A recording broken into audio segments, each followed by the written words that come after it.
Hi, everyone, and welcome to OfferZen's webinar, Navigating Competitive Salaries in Tech Hiring. I'm Nick, I'm Nick, Head of Engineering at OfferZen, and I'll be hosting today's webinar.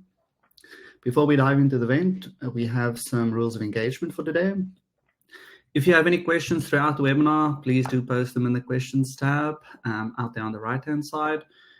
Today's webinar is recorded and will be shared with all of you afterwards. And then finally, as we've been doing, the chat tab is there. Please do, if you want to speak to each other, go ahead and do that there.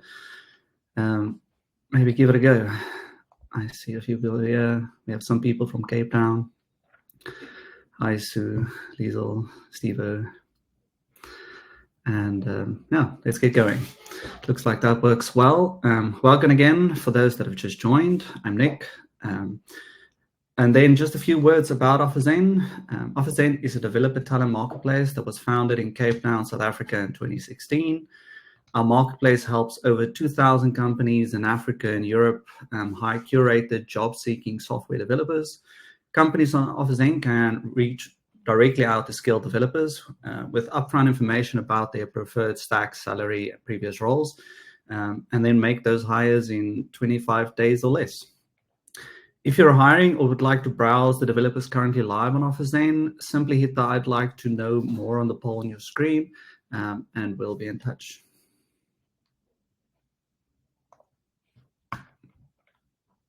Thanks. So we have a strong focus on community, running events like these, or creating content on our blog. We've got some more great events lined up. So if you'd like to know about these events that are upcoming, also just indicate so on the poll, please. Ooh, adopting AI usage in your team. That should be a spicy one. Nice. Cool. Okay, so in a few moments, I'll be joined by Marius and Ross to discuss navigating competitive salaries in the tech hiring. So let's please bring them onto the stage. Welcome, Marius, Ross. Please do give us who you are, what company you're representing today, a bit about yourself, and maybe the lens that you will be approaching today with. Cool. Hi, everybody. Can everyone hear me? Excellent. So I'm Ross, head of people at Global Kinetic. We've been around for 18 or 19 years now.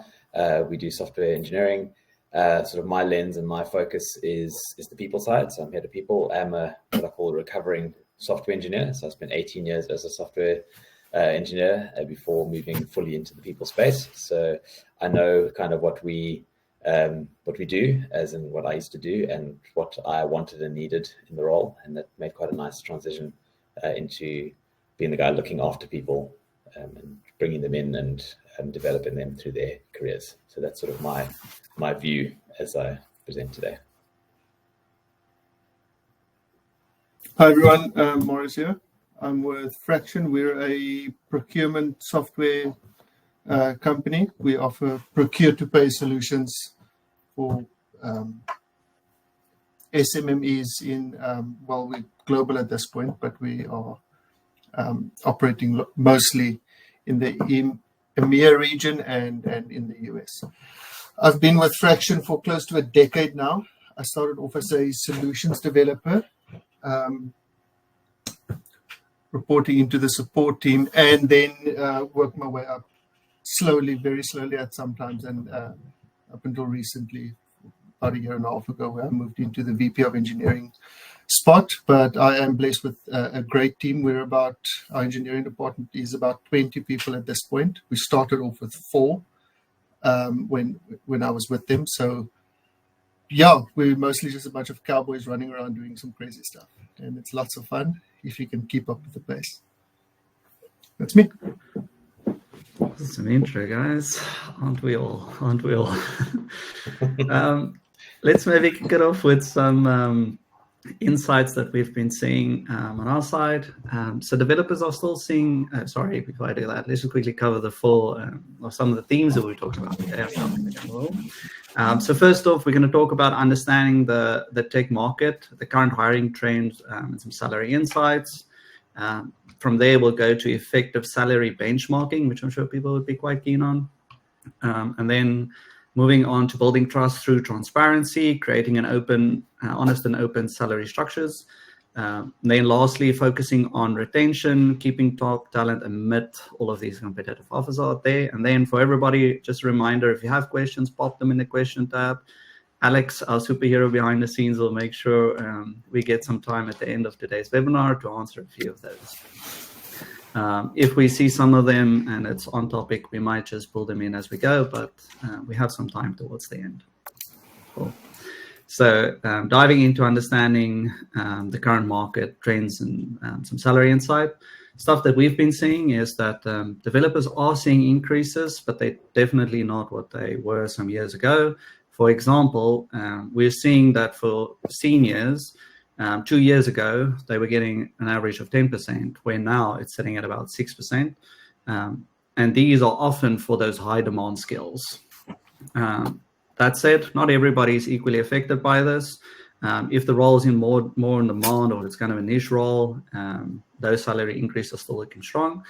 And then even though people are getting increases, it's not always keeping up with inflation, but it's not all doom and gloom. It's just a little harder than what it was. So we're seeing things at a crossroad at the moment. We are passing through what we think is the worst of the downturn, but it's still not great, and the salaries reflect that. We'll see what the data says for 2025. You would have noticed our survey is out, so please do share that so we can get some more insights on that. Okay, so let's kick it off then. Based on the above, does this resonate with you two on what you're seeing in the hiring market at this moment? Do you want to go first, Morris? I can go. Yeah, go for it. Cool. Yeah, I mean, I think to resonate with what you said, Nick, the market hasn't been great for developers, particularly, I think, and IT people, because we have seen quite a few companies doing retrenchments and downsizing and freezing of roles. So there's a lot of people, I think, on the market and competing for less roles.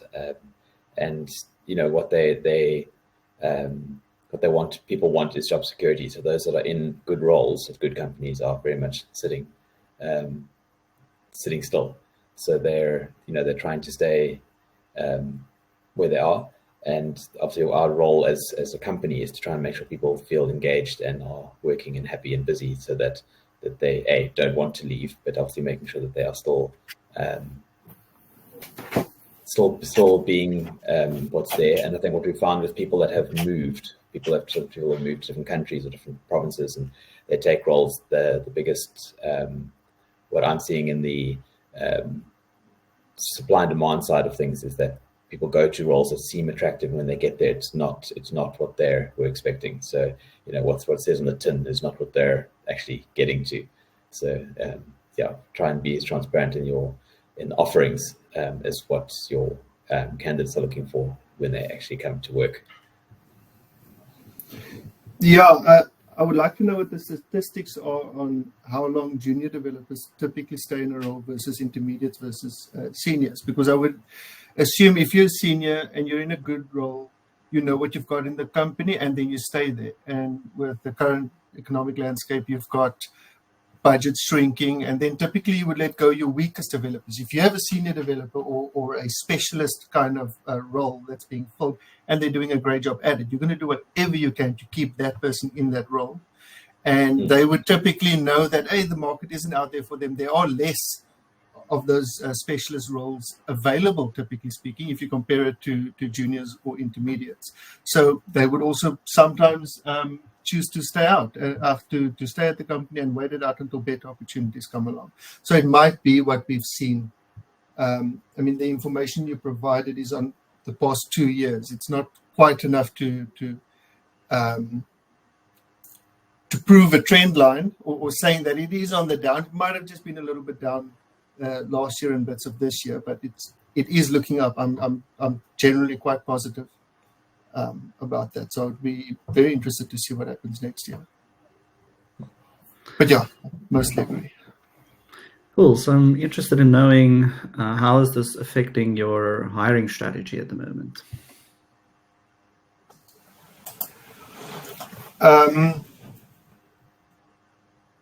Not much. If you have a role that you need to fill in that a specific role, you're going to keep looking. It just means you need to look longer. There are different strategies you can implement. Sometimes you can get away with hiring 2 intermediates to fill 1 senior developer role, but you would never choose that if you have other options. What I've done in the past was then a role needs to be filled quickly, and then you become a little bit desperate and you make some concessions on the quality of developer you put into your team, or it might not be a culture fit, but they've got all the skills, and that's typically a bad idea. So I would resist pressure from the executives when they want me to fill a role. I'd rather just take it on the chin and wait until you place the right resource in your team.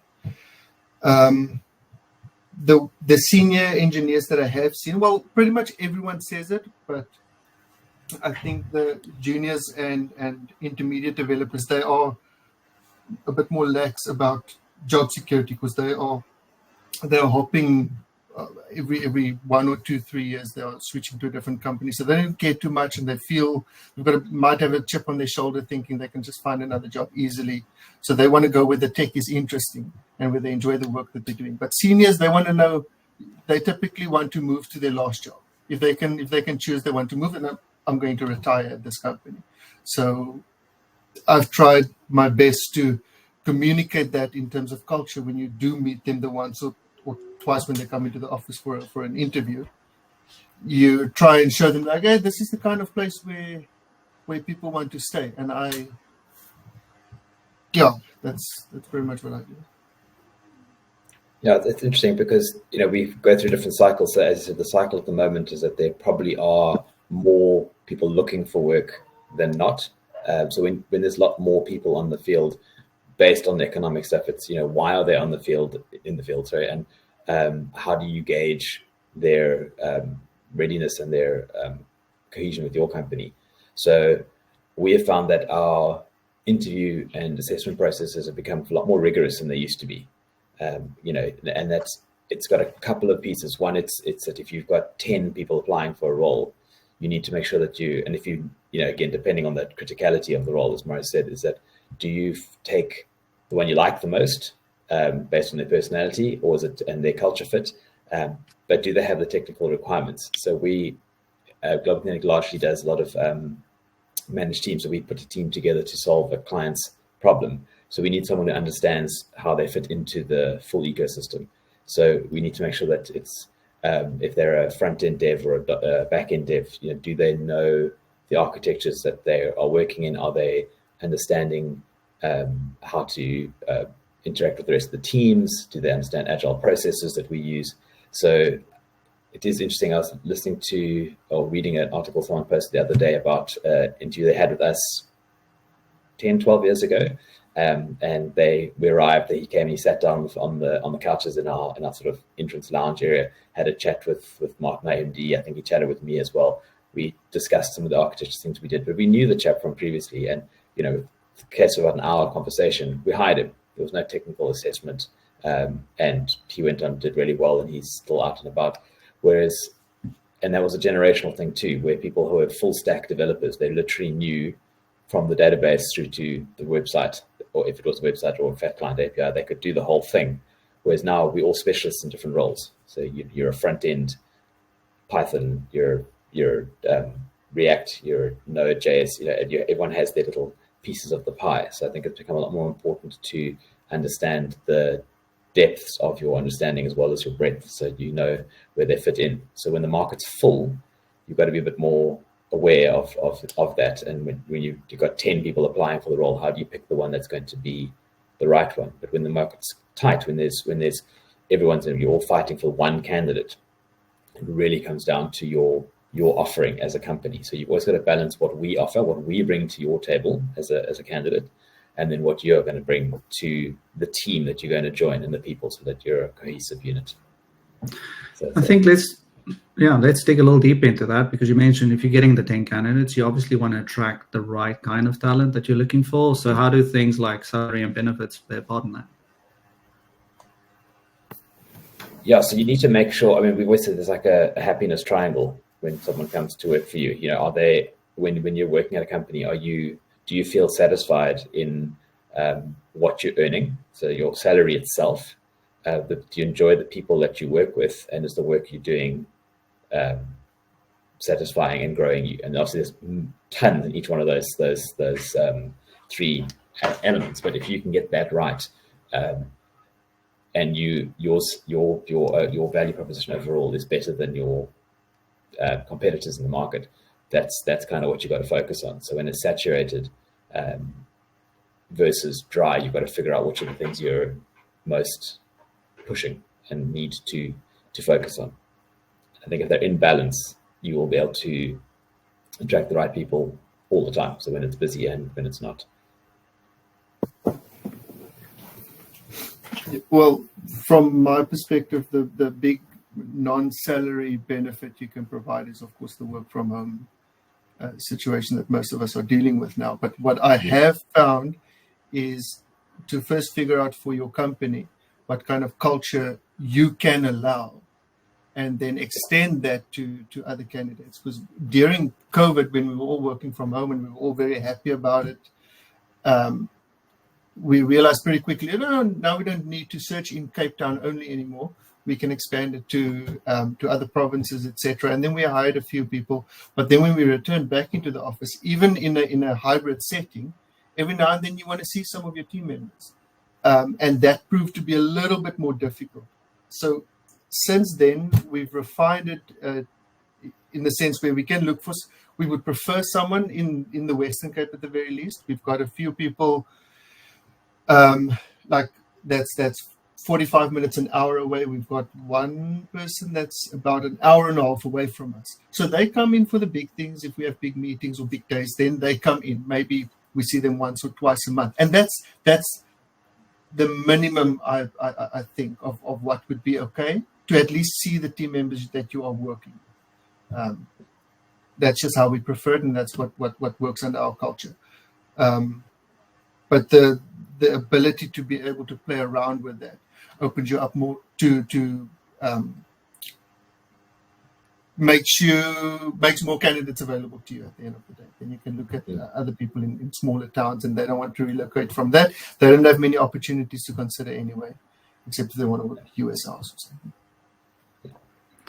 Yeah, to expand on that, we've also, sorry, Nick, just very much similar structure with our hybrid work. And actually today is one of the days where we've actually ended up with quite a lot of people in largely Joburg and Durban, Natal, and we have in-person days there. So there's I think they're in Joburg today. There's a whole bunch of their meeting. We just get an off-site venue. Everyone comes together for the day as well, for exactly that, because human interaction is hugely important. So even though we're fully remote, we have full hybrid, we have full in-office, depending whatever you want. And it worked quite nicely when the guys who are now remote can get together and be together. And we also fly people in, but that's another whole story. But it's quite nice when we do get people together in their locations. That's really neat. We've kind of said that, from a company's perspective, we're adjusting the benefits, making sure you've got a good value proposition to the candidate there. But how are we thinking about the developer salary expectations that have evolved? They're expecting more. So how is that affecting your thinking to attain that top talent? Well, for me, not much. It's you've got a budget that you can hire for, and that's pretty much it. I think most people have grown to just assume the inflationary increase, because that's now sometimes referred to as a salary adjustment. So can't even count that as an increase anymore. Everyone's just expecting the 5%, 5 to 7% every year. So when you negotiate on a budget, you negotiate on top of that.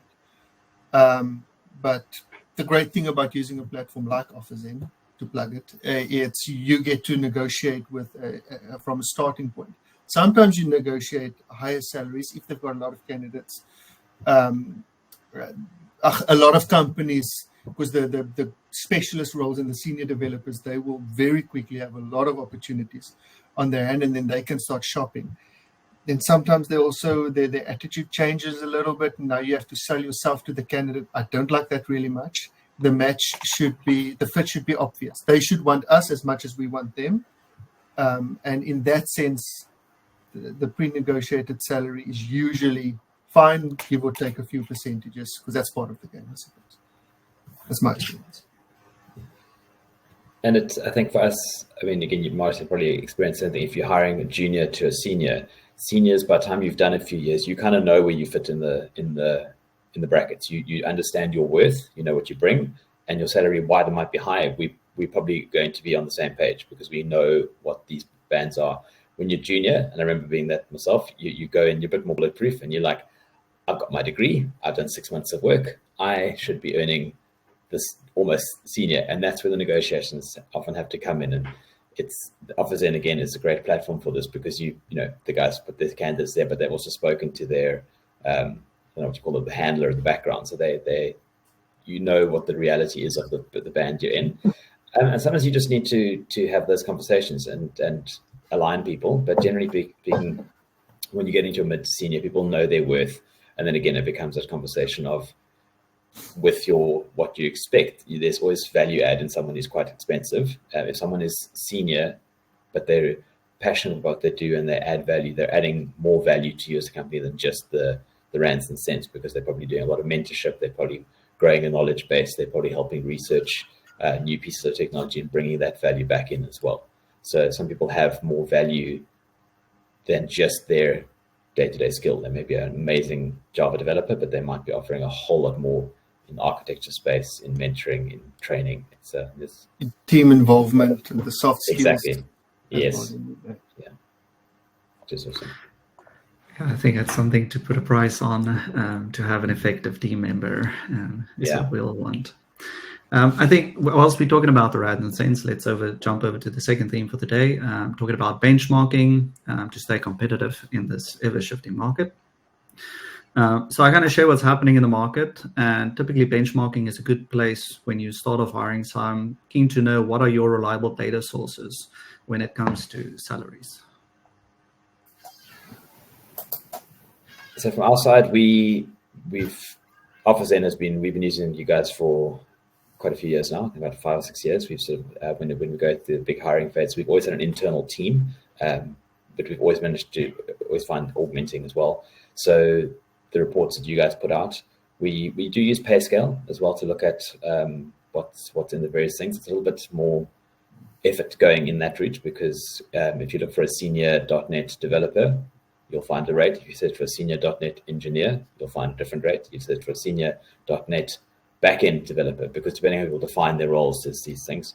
But we kind of benchmark against the various platforms. We benchmark against ourselves, and as people come in and go from the business, when people arrive in, you know, when you hire, when you go and put yourself out on the market, you typically get asked for a pay slip. So we see what people have been earning. We know what's it. So the most reliable ones, though, are generally the public ones. IT Web Salary Survey that comes out every now and then.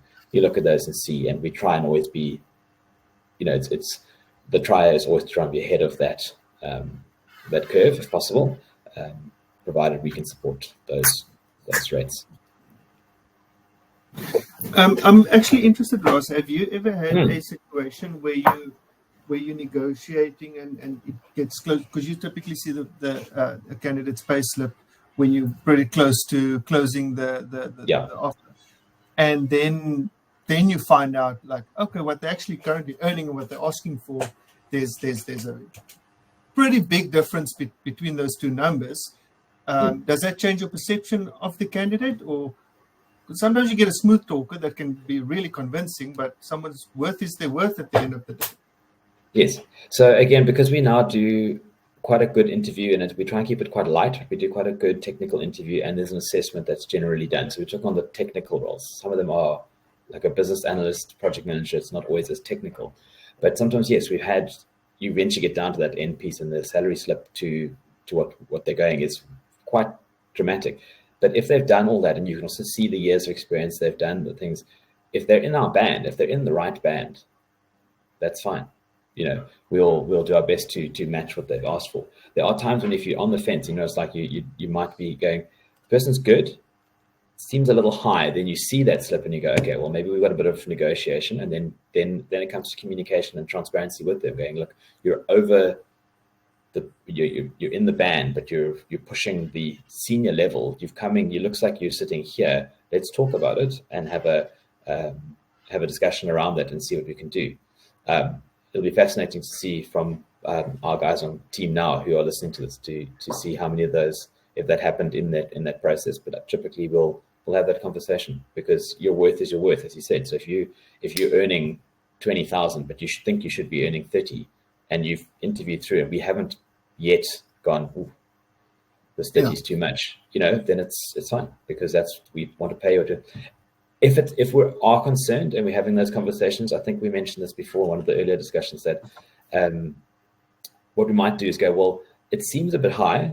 Let's go through this. You start, and post probation we'll do a relook, and we make it a part of thing. We'll set milestones within your first couple of months just to check, and it works well. But yeah, I think honesty and openness is key.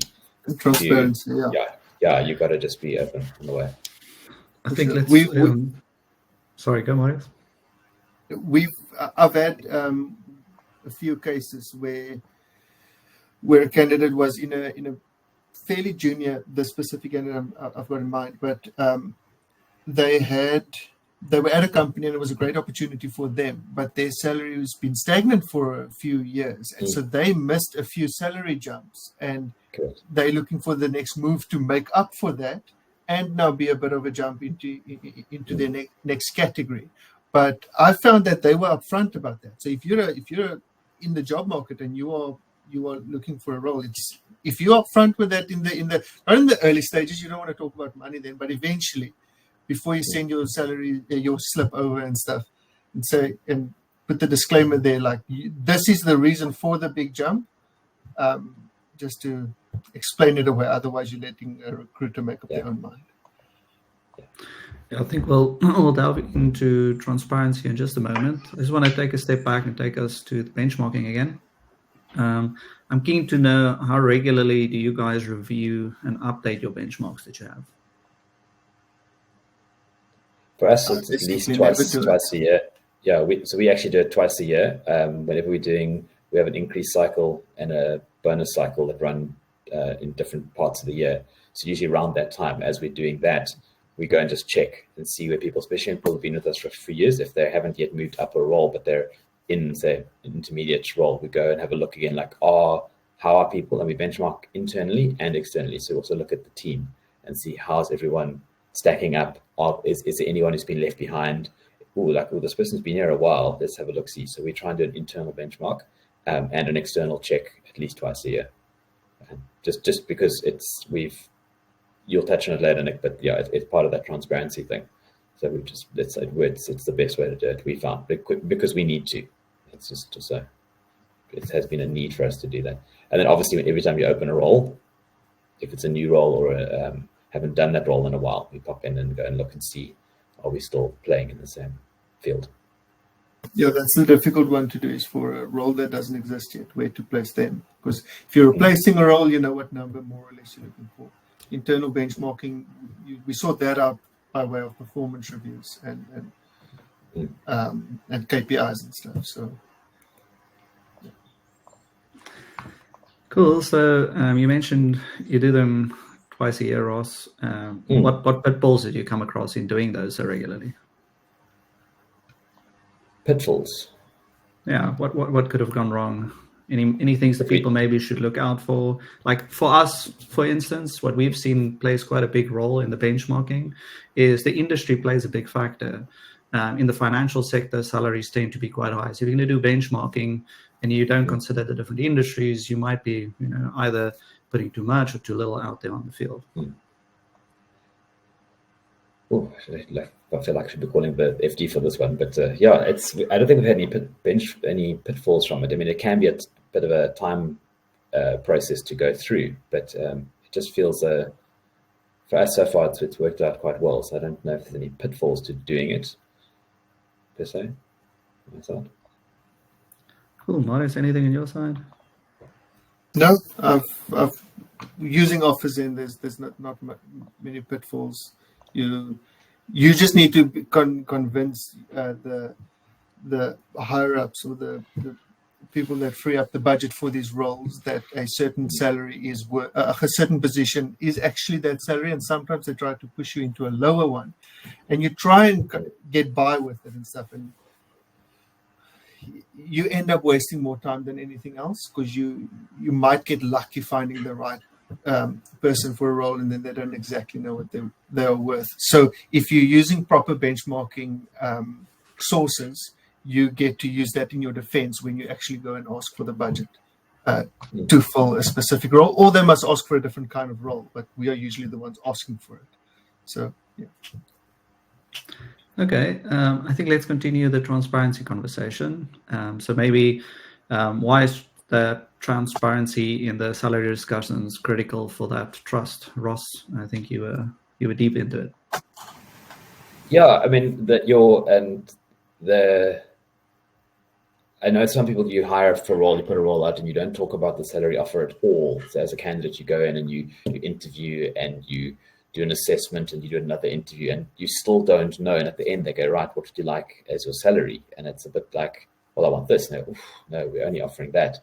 And an analogy is it's a first date, right? This is our first part of our relationship. You know, it's an interview, and yes, there may be speed dating where there's 10 different people, but effectively, as a candidate, your first interaction with the company is this process, and vice versa. So if one of you is coming in there not being honest or not being open about something, and you get quite far down the line, it's not necessarily going to end very well. So I think it is important for that transparency to have gone through that right up front. Talk about the salaries, talk about the benefits, talk about the expectations. You as a candidate, what are you wanting to achieve? So yes, I'm expecting this amount of money, but I also want to know what my career goals are, and I want to know if I can grow with the company, and if I want to move laterally, is that something that's allowed? You know, can I move from a techie to a business analyst? You know, those types of things. And if you don't cover some of that and say whether you can or can't and what's allowed, you know, you're not starting off on a great footing necessarily. Especially if you're wanting someone, as Tamara was saying, if you're a bit more senior and you're wanting this place to potentially be a home for a while, it's, you know, I think you need to come in with those open conversations. Yeah, and you want to start the relationship on the right, with the right tone. If you haggling about the salary before you start, it's part of the game, but you don't want to push back too much. You want just both parties to feel like they've won a little bit. In the beginning, before we were exclusively using OfferZen, before we did that, we had our HR, one of our HR people that we have was very proud of. Still is. She found quite a few great candidates, and we've hired a few people into our team that we found from LinkedIn. So nothing wrong with LinkedIn, but there was once or twice where she made me interview someone, and then I fell in love with the person, and this is exactly the kind of person, absolutely perfect for the role. And then only does she go ask what their budget is or what they are looking for, and it is like not even out of the question. You can't negotiate from that number, and that is quite depressing from my perspective. And now you don't want to interview anyone else, and everyone else you're interviewing is benchmarked against that person. So we've since changed it. Before we even start the interview, let's be sure about. So even if we are looking on others from other sources we might not know, we find out what they're looking for, because you don't want to waste their time either. I would be interested to know if you put Ross, if you put any applications out into the marketplace, do you advertise the salary bracket? Do you make that public, or do you discuss it with the individuals? We discuss with the individual. I don't think we put it out, if I remember correctly. We haven't been doing that. Yeah, there's lots of opinions out there around that, whether or not you should advertise the budget or not, and I don't have a firm opinion on that.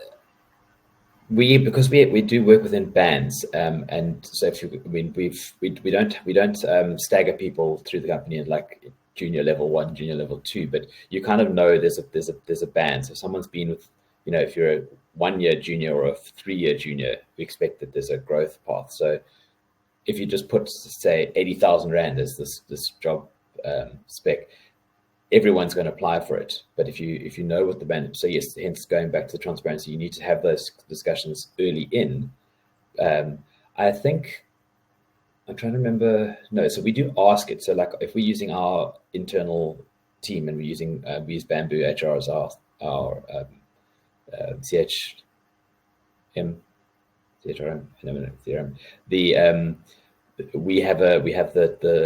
We ask people to put their requirement in there, and that helps us also gauge that. So again, it's usually I think we normally make it compulsory, but some people will just say on request because somebody wants to put it straight on that form. But yeah, we haven't, I don't think for years, actually put out the total thing out in the public, just because there is going to be a ban. So depending where you fall, Yeah. Okay. Thanks. Marius, you mentioned you guys interviewed someone, was amazing, way well out of your band. But has there been scenarios maybe where you've made an offer to a candidate, the candidate feels like they've been massively lowballed? Like what practical ways have you used in the past to handle that communication? Well, HR is pretty great at that. Usually when it comes to the offer stage, we hand over to her and she deals with them. And she's typically very compassionate and she's a people first HR, not company first necessarily. Well, that's my experience with our HRs we have. We negotiate. Sometimes they want a little bit more. Sometimes I've had experience with someone that there was a number in mind. We sent out the offer. Before we sent out the offer, like a day before we sent out the offer, they wanted a little bit more because they now found out what the transportation cost will be because it's far from the office, etc. Like that's reasonable. Then we sent out the offer. Then they asked for a little bit more. And then while we're negotiating, they were trying to leverage a different offer against us. And at the end of the day, they just stayed at their current company. So that left a sour taste in my mouth. But yeah, so their feelings of being lowballed with an offer is there's not much I can do about that. The offer that we can extend is the offer that we can extend. It's a pity when it's a time waster, especially if we knew what the number was before we discussed it. But I wouldn't go into the final stages of an interview, go through 3 or 4 different interview steps, invite them to the office. That's expensive, getting the whole team to meet them and stuff. When you're at that stage, you have a pretty good feeling about this candidate already. They've met the CEO, for example. Sometimes I do that. You don't want then only to find out what the number is and send them a blind offer, which is completely out of their bracket. So we just avoid that. Cool. Ross, I'm interested to know, when it comes to these salary structures, what can we do to avoid favoritism or unfairness when it comes to these different offers? How would you define unfairness? You're talking about across 2 candidates? Yes. So let's say you've got a range typically for intermediate between 60 to 80. How do we prevent someone ending up with a 90 or 100K versus someone with a 40K? Like that lack of consistency and fairness for the people that you have, the people that you want to hire. So I think I mentioned it a bit earlier, but we do with the benchmarking, we also look at our internal people for that. So again, so if you're hiring, and that has happened sometimes, you're hiring someone that in the right bracket, but where we're expecting them to be is the top end of the bracket because their experience is they're the senior, which means that they'll fall in the right band internally as well. You go through the process, you do the interviews, they do some assessment or something, and you actually go, they're not there, they're more middle. And again, so that's where you got to be careful of the lowballing feeling, right? So they're expecting the top end, and you go, actually, because of this, and depending on that, each individual, if they are, you can see all the potentials there, they just haven't had exposure to something. So maybe part of our tech stack is, I'm trying to sound intelligent now, but like Spring Boot for the Java world. They haven't actually worked in that. They've worked in pure Java for the last while, but they're brilliant. Perhaps then what will be is on their offer will be on completion of certification in this, or we're going to do some upskilling. If you do this, if this is right, then we will put you to this. So we'll offer you this with this as the target to go for. Because exactly that, there's nothing that can also demoralize a team as you bring someone new in and say, hi, this is Nick. He's our new senior Java developer. And he goes into the project as such. He's being paid here, and the team goes, great. So this is a senior. I can put him on this relatively new project, and he knows what he's doing. And 3 months later, everyone's going, we're doing all this work. This guy has no idea what he's doing. What have you done? So it's exactly that. You've got to make sure that everyone knows where they're at. The person is going to be set up for success when they join you. Because if you're putting them in saying, right, okay, so we're going to pay you this high-end salary or whatever it is, top of whatever level, your expectation of your team that they're joining is that they can do what it says on the box. And if they can't, it's not fair to them, and it's also not fair to the team. So yeah, try and keep those. It's very difficult for a candidate, I found, to succeed in a team if the team members don't have an interest in making them succeed. And absolutely. For us, it's the difficult of replacing a candidate. So if we find someone and they're in the spot, it's like, listen here, we need to treat this guy well. We need to give him all the resources he needs to succeed, because we really don't want to go find another person. We are quite stubborn about the kind of culture we have.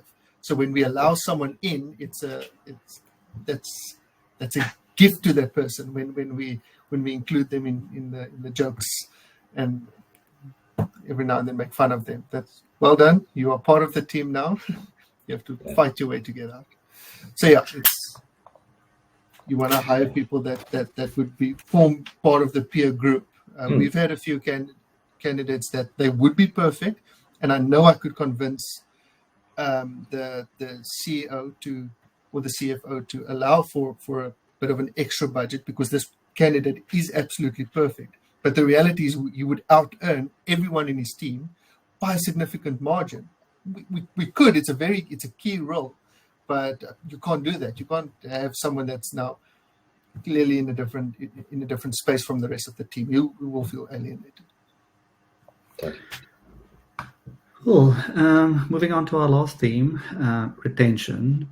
So I'm keen to know, Marius, what are the key things that you think is affecting that retention today? Affecting retention, culture.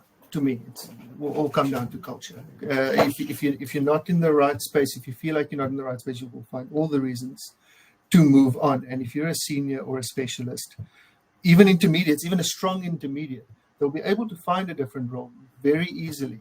And if they're valuable to your team, you'll end up matching that offer. And now you've got a team member staying only because of the money. Now there's that friction going on. So you want to create an environment where, if they feel like they're not earning enough, and I'm kind of going through two situations like that at the moment, where they'd rather talk it through and they would rather explore all the opportunities within their company in order to move up or grow, in order to earn more, to take on more responsibility. Because the reality of it is, we can't just give you more money because we like you or we don't want to replace you. You have to take on something else. So transparency in that sense, and making sure that they want to stay, they want to put in the extra work so they can move up. And then you've got career progression, and someone that feels like they are growing within the team, and if they look 6 months ahead or a year ahead and they feel positive about it, are very likely to stay. And our average tenure in our team is 10 plus years.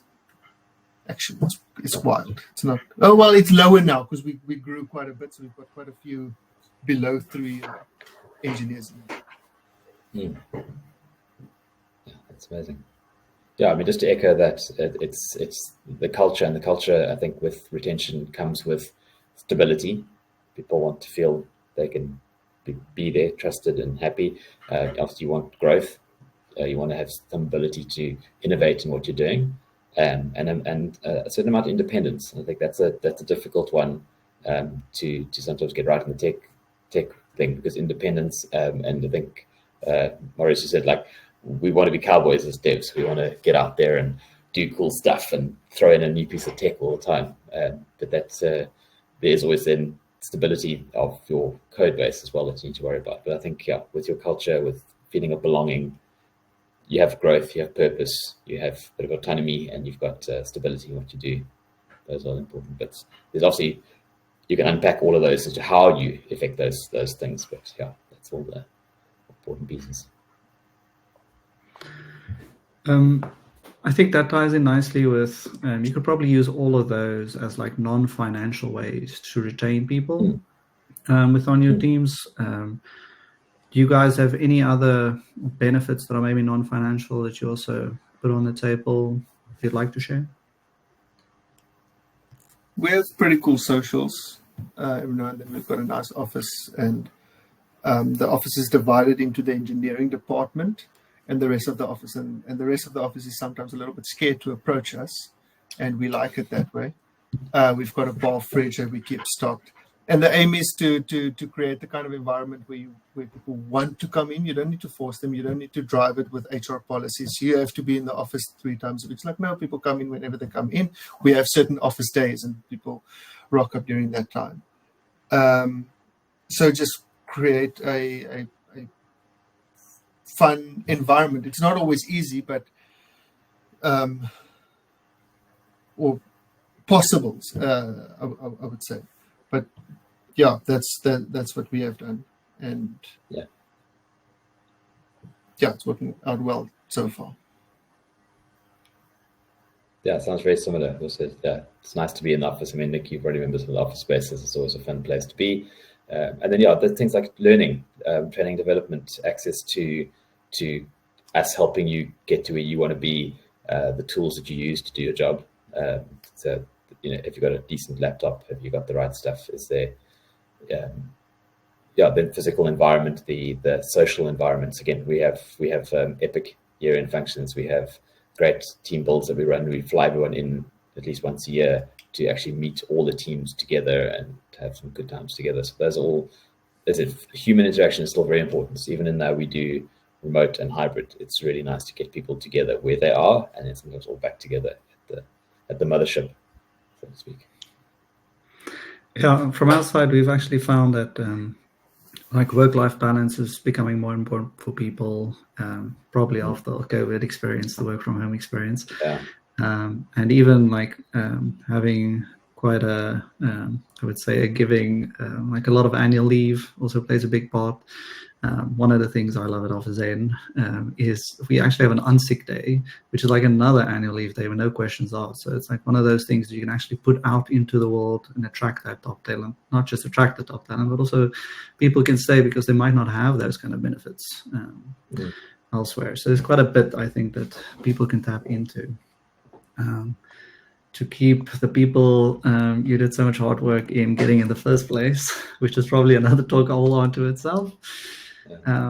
Okay, well, that concludes our scheduled themes for today. There are a few questions. I'll read them out, and then Ross, Marius, whoever feels like it, grab it. Given different companies use different ways to define salary or the benefit bands, is there a global or general yardstick that is used to see if a company is competitive? I don't know. It's a good question. Again, so I suppose if you're just using what we've spoken about, which is looking at like the OfferZen reports, IT web salary surveys, pay scales, I mean, you can see whether your bands are, there's two parts of one. If your bands are currently in line with what you're seeing in the job market, you can also just go look on various job boards and look for jobs and yourself and see if you fall in there. And then also the rate of increase. So again, I think you guys have published it in the latest salary State of the Nation. What is the current increase percentages people are seeing, and are you able to do that? And obviously, different companies have different abilities. If you're a service-based business, CPI is very much what you're going to be anchored to, and are you able to still do above inflation, even if inflation is really low?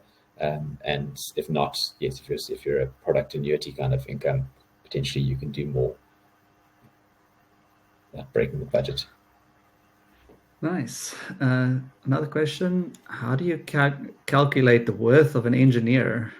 Assets to liability, but how? This is an interesting one.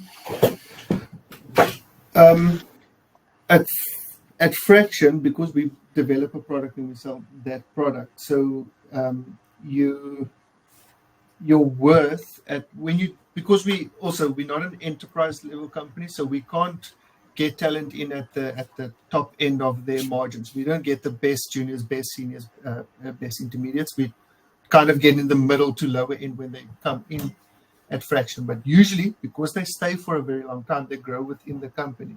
So at some point, if you come in just below your value and you eventually reach your value after a few years, if you stay at Fraction for long enough, your value to Fraction is more than your value to the general marketplace, and that's how you get. That's how you are worth to Fraction more than you would be in the marketplace, and then in the marketplace sense, you kind of are overpaid. But that's how we typically gauge your value for how long you've stayed with us, and how many unique things you can do that would take 6 months to a year to train someone else on.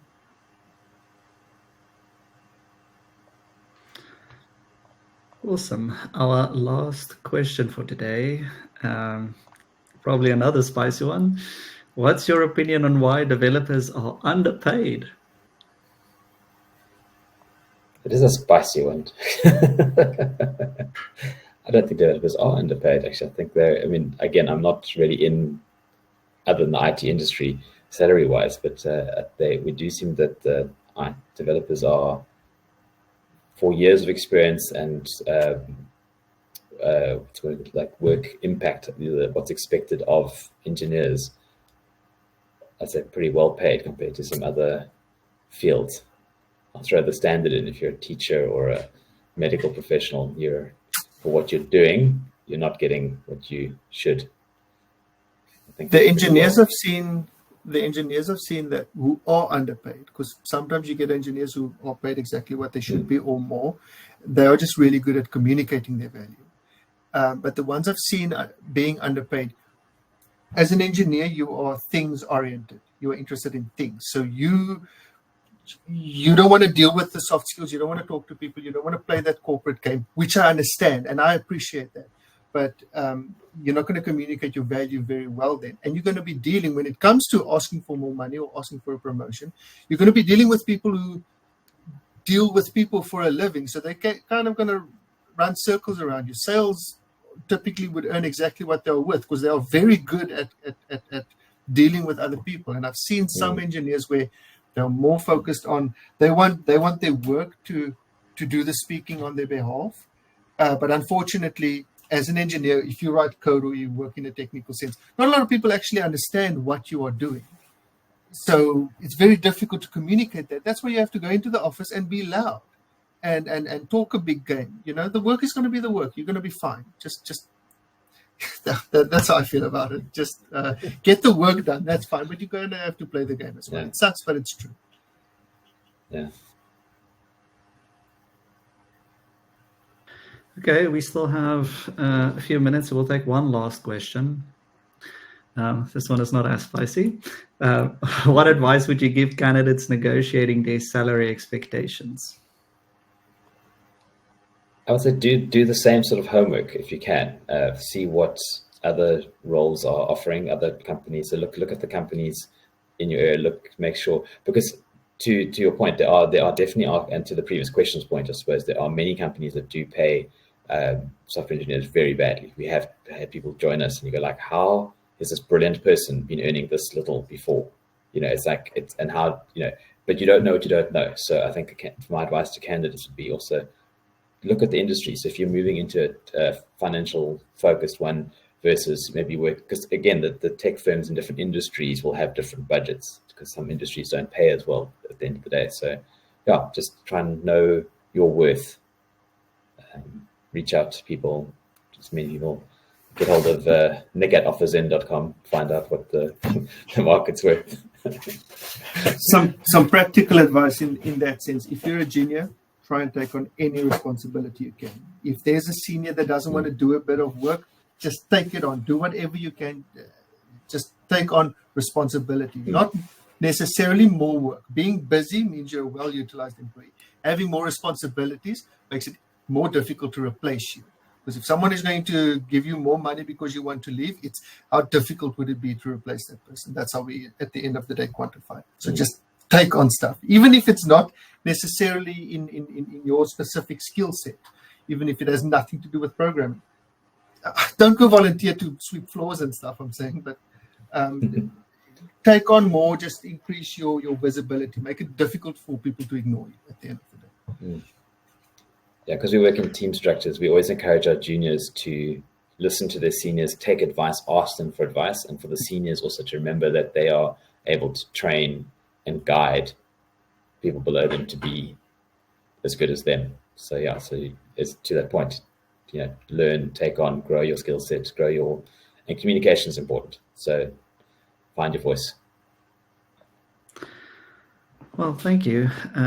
Thank you for dropping in those questions. And then again, special thank you to Marius and Ross for today's webinar. We've reached the end. It was great having a chat with you guys. And until the next one, everybody, thank you for joining. Thanks all for having us. Bye-bye. Cheers.